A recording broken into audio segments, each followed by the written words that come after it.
hejtu.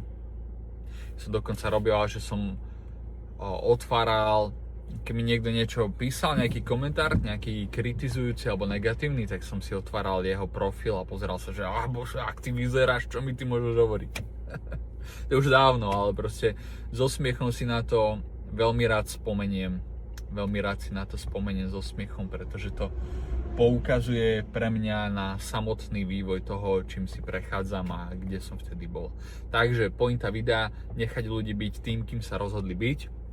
Samozrejme, ak by som videl, že niekto týra niekoho, ubližuje zvieraťu, človeku, zasahujem, tam ho nenechávam byť, kým sa rozhodol byť, ale ide o to vnútorné riešenie, to pocitové nálepkovanie, to presúvanie vašej pozornosti, pretože žijete vo vašom svete.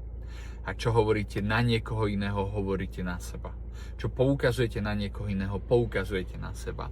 Niekomu vlastne tým pádom nechcete, aby taký bol, lebo ak sa rozhodol taký byť, prečo taký je, tak tým pádom nedovolujete sebe byť taký, akým by ste chceli byť. Čaute.